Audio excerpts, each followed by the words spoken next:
हमारे गांव में गीली मिट्टी और गोबर की महक थी। हमारा घर मिट्टी और घास फूस का सीधा सादा ढांचा था, ग्रामीण भारत के कठोर आकाश के नीचे। फिर एक दिन एक किताब आई, बाइबल।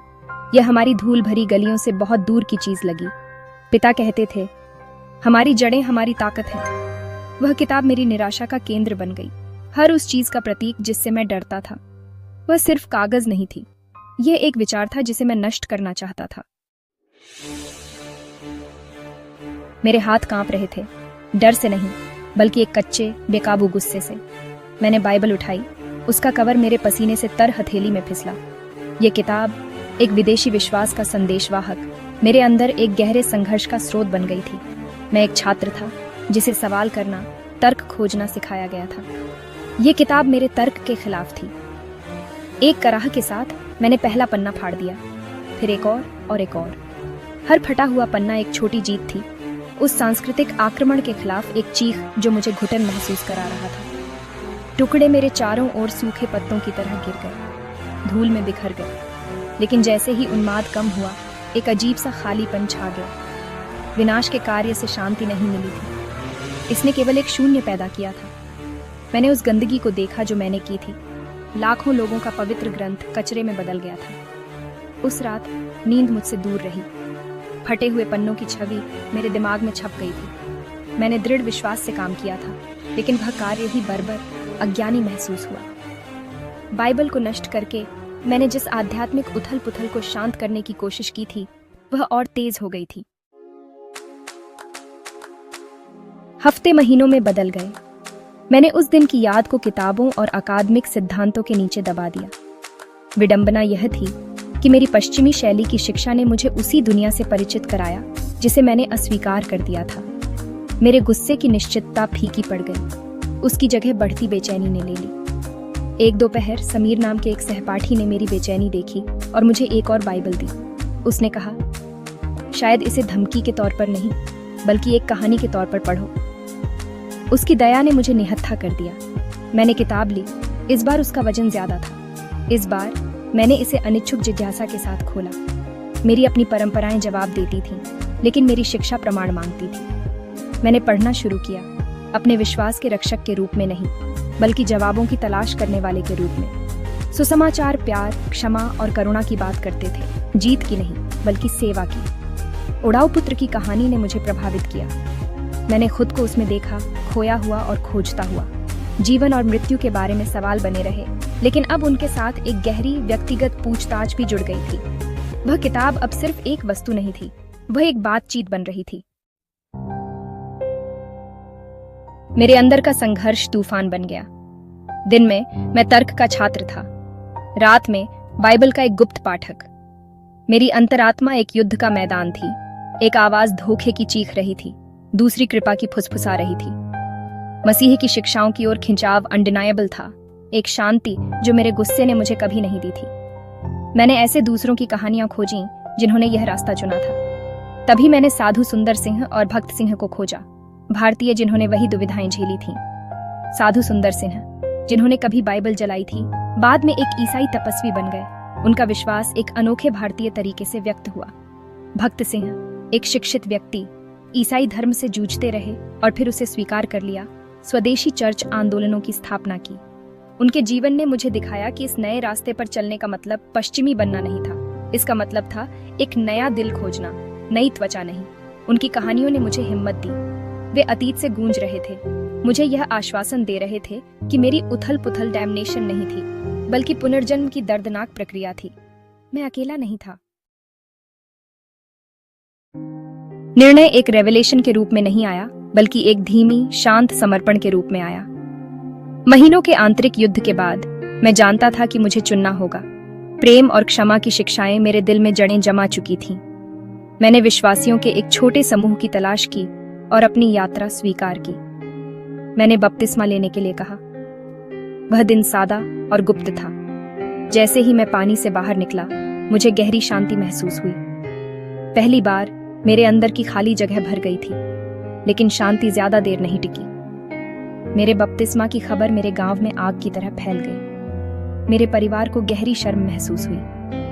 मेरे पिता ने मुझे दर्द और गुस्से से देखा। तुम अब मेरे बेटे नहीं हो। मुझे बाहर निकाल दिया गया। मेरे घर के दरवाजे मेरे लिए बंद कर दिए गए। गांव ने मुझे एक आउटकास्ट, एक ट्रेटर के रूप में देखा। सामाजिक दबाव बहुत ज्यादा था। हर नजर एक जजमेंट थी। मैं पूरी तरह अकेला था, अपने परिवार और अतीत से कटा हुआ था।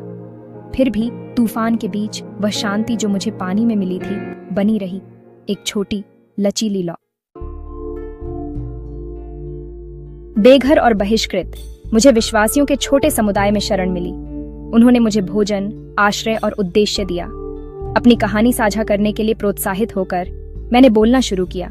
चर्चों में नहीं, बल्कि घरों और खेतों में। मैंने सीधे दिल से अपने गुस्से से प्यार तक की यात्रा के बारे में बात की। लोगों ने सुना, छोटे समूह बने, आशा और क्षमा की ओर आकर्षित हुए। लेकिन जैसे जैसे मेरी आवाज बढ़ी, वैसे वैसे विरोध भी बढ़ा। अधिकारियों ने मुझ पर शांति भंग करने का आरोप लगाया। मुझे गिरफ्तार कर लिया गया, एक छोटी नम कोठरी में बंद कर दिया गया।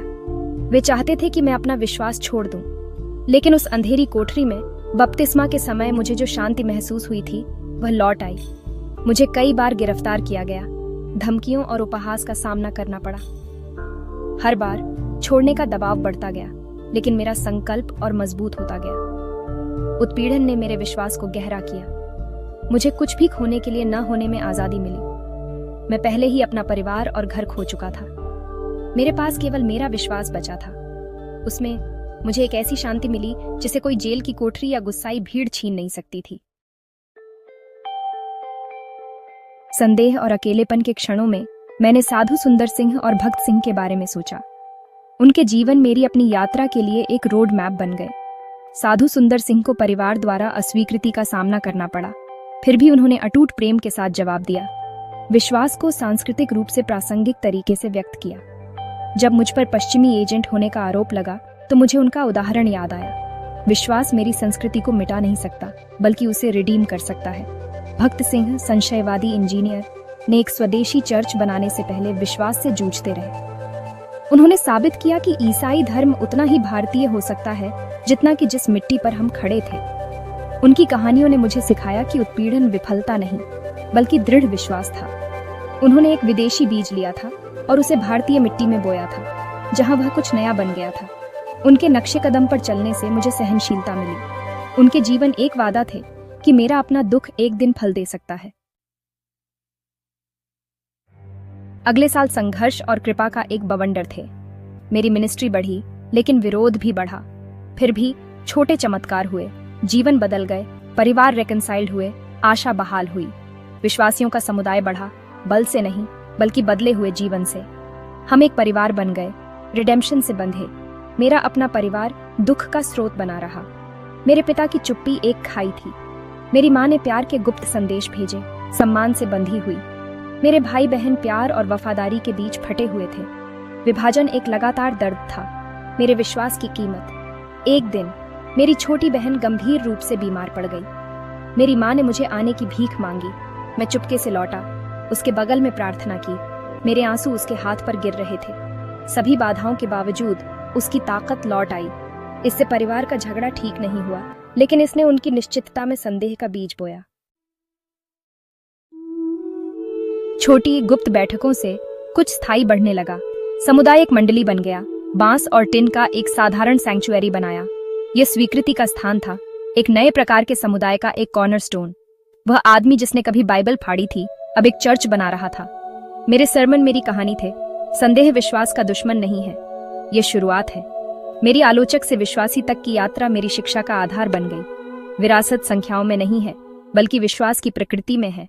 लचीला, आग से परखा गया, हमारी अपनी भाषाओं और संस्कृति में व्यक्त। हमने एक विदेशी धर्म आयात नहीं किया, हमने एक सार्वभौमिक संदेश को देशी मिट्टी में जड़ें जमाने दी। चर्च सामाजिक परिवर्तन का केंद्र बन गया, गरीबों और बहिष्कृतों की मदद कर रहा था। मैं अक्सर अपने पुराने गांव लौटता हूँ, अपने बचपन की धूल भरी गलियों में चलता हूँ। अस्वीकृति का दर्द बना हुआ है, लेकिन कृतज्ञता से ओवरशैडो हो गया है। यात्रा कठिन रही है, लेकिन उद्देश्य और शांति से भरी हुई है। बाइबल फाड़ने वाला लड़का चला गया है, उसकी जगह एक आदमी है जो अब अपना जीवन उन टुकड़ों को फिर से जोड़ने में खर्च करता है, किसी भी खोए हुए और घर का रास्ता तलाश रहे व्यक्ति के लिए।